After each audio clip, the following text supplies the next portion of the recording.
Yes, Jananayakan Tamil Nadu മുഖ്യമന്ത്രിയായ Joseph Vijay അവസാനമായി അഭിനയിച്ച സിനിമ എന്ന രീതിയിലാണ് ജനനായകൻ ഏറ്റവും ശ്രദ്ധയാകർഷിക്കുന്നത്. ജനനായകൻ എന്ന സിനിമയുമായി ബന്ധപ്പെട്ട് അതിൻ്റെ റിലീസുമായി ബന്ധപ്പെട്ട് കുറേ പ്രയാസങ്ങളുണ്ടായി. റിലീസ് മാറ്റിവെക്കേണ്ടി വന്നു. ഇൻ്റർനെറ്റിലും മറ്റും അത് ലീക്ക് ചെയ്തു എന്നൊക്കെ പറഞ്ഞ് കുറേ വാർത്തകൾ വന്നു. എനിക്ക് തോന്നുന്നു സിനിമയെ നമുക്ക് കയറി മുറിക്കാനോ അങ്ങനെയൊന്നുമില്ല, അല്ലെങ്കിൽ സിനിമേൻ്റെ റിവ്യൂ പറയാനൊന്നുമില്ല.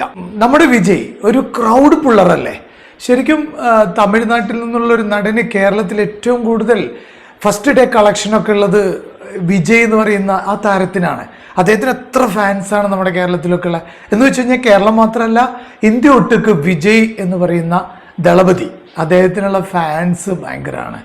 മാത്രമല്ല, രാഷ്ട്രീയത്തിൽ ഇറങ്ങിയപ്പോഴും അദ്ദേഹം ഞെട്ടിക്കുകയാണ് ചെയ്തത്. ഫസ്റ്റ് അറ്റംപ്റ്റ് തന്നെ എന്താ പറയുക, സെഞ്ചുറി അടിക്കാന്നൊക്കെ പറയില്ലേ, അതുപോലെ ഫസ്റ്റ് അറ്റംപ്റ്റ് തന്നെ മുഖ്യമന്ത്രിയായി.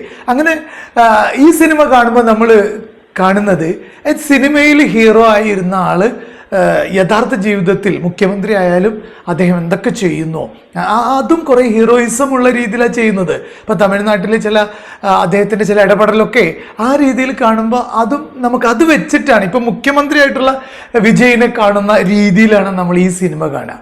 അതുകൊണ്ട് ഞാൻ പറഞ്ഞത് സിനിമ എന്ന രീതിയിൽ അതിൻ്റെ റിവ്യൂ പറയാനില്ല. വിജയ് എന്ന് പറയുന്ന താരമുണ്ടല്ലോ, ആ താരത്തിൻ്റെ ഒരു മൂല്യമുണ്ടോ, അദ്ദേഹത്തിനെ കാണാൻ വേണ്ടി തിയേറ്ററിൽ കയറുക. അവിടെ ലോജിക്കൊക്കെ കളഞ്ഞിട്ടാണ് ആളുകൾ വിജയ് സിനിമകൾക്കൊക്കെ വേണ്ടിയിട്ട് കൈയടിക്കുകയും കയറുകയൊക്കെ ചെയ്യുന്നത്.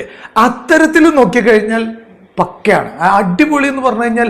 അതായത് അവസാനത്തെ സിനിമ എന്ന രീതിയിൽ വിജയിനെ അങ്ങോട്ട് ഉപയോഗിച്ചിരിക്കുകയാണ്. വിജയും അത് തന്നെയാണ് ആഗ്രഹിച്ചു തോന്നുന്നുണ്ട്. അവസാനത്തെ ഒരു സിനിമയല്ലേ, അപ്പോൾ അതിലെ ഡാൻസ് ഗംഭീരമാവണം, അതിലെ ഫൈറ്റ് ഗംഭീരമാവണം, എല്ലാ മേക്കിങ്ങും അടിപൊളിയാവണം. അങ്ങനെ ഒരു ധാരണ വെച്ചെടുത്ത സിനിമയായിട്ട് തോന്നി. മറ്റു ലോജിക്കൊന്നും നമുക്ക് ഈ സിനിമ വെച്ച് സംസാരിക്കാനേ പറ്റില്ല. അങ്ങനെ ലോജിക്കും കൊണ്ട് കയറി കഴിഞ്ഞാൽ ഈ സിനിമ ഒട്ടും ഇഷ്ടപ്പെടില്ല. ലോജിക്ക് ഇല്ലാണ്ട് നമ്മൾ വിജയിനെ കണ്ടിരിക്കാം, അദ്ദേഹത്തിൻ്റെ പെർഫോമൻസ് കണ്ടിരിക്കാം. ജനനായകൻ നല്ല രസമുള്ള പാട്ടുകളും കുറേ നല്ല സീക്വൻസുകളും ഒക്കെ ആയിട്ട് ഞാനീ പറഞ്ഞ രീതിയിൽ കാണാവുന്നൊരു സിനിമയാണ്. അവസാനത്തിൽ വിജയ് അഭിനയിച്ച കുറേ സിനിമകളുടെ ഫോട്ടോസും വീഡിയോസൊക്കെ ഇങ്ങനെ വരുമ്പോൾ പൂവേ ഉനക്കാകെ, തുള്ളാതെ മനവും തുള്ളും, അങ്ങനെ അദ്ദേഹം അഭിനയിച്ച കുറേ സിനിമകളുടെ വീഡിയോസ് ഫോട്ടോസ് ഇങ്ങനെ അവസാനം എഴുതി കാണിക്കുന്ന സമയത്ത്, ടൈറ്റിൽ വരുന്ന സമയത്ത് കാണിച്ചിരുന്നു. അപ്പോൾ ഭയങ്കര ഫീൽ ചെയ്തു. ഈ പ്രകടനം, അദ്ദേഹത്തിൻ്റെ പ്രകടനം എന്ന് പറഞ്ഞാൽ അദ്ദേഹത്തിന് മാത്രമുള്ളതാണ്. ലാലേട്ടനെ വെച്ചിട്ടോ അല്ലെങ്കിൽ മറ്റേതെങ്കിലും നടന്മാരെ വെച്ചിട്ടോ വിജയിനെ നമുക്ക് വിലയിരുത്താൻ പറ്റില്ല. വിജയ്ക്ക് വിജയുടെ ഒരു രീതിയുണ്ട്, അത് അദ്ദേഹത്തിന് അറിയുകയും ചെയ്യാം. അത് ഇഷ്ടപ്പെടുന്ന എത്ര ആളുകളാണ്. അതുകൊണ്ടല്ലേ ഏറ്റവും കൂടുതൽ കളക്ഷൻ നേടുന്ന, ഏറ്റവും കൂടുതൽ തമിഴ്നാട്ടിലും മലയാളത്തിലും ഒക്കെ ആണെങ്കിലും ഒരു വലിയ കളക്ഷൻ നേടുന്ന സിനിമ വിജയ്ക്ക് ഉണ്ടാകുന്നത് അതുകൊണ്ടാണ്. എന്തായാലും അദ്ദേഹത്തിൻ്റെ ഒരു സിനിമയിലെ പ്രസൻസ് ഇല്ല എന്ന് കാണുമ്പോൾ കുറേ പേർക്കെങ്കിലും അതൊരു വലിയ എന്താ പറയുക, അദ്ദേഹത്തിൻ്റെ ഒരു ഡയലോഗ് ഡെലിവറിയും പ്രസൻറ്റേഷനും ഡാൻസും ഒക്കെ ഉണ്ട്.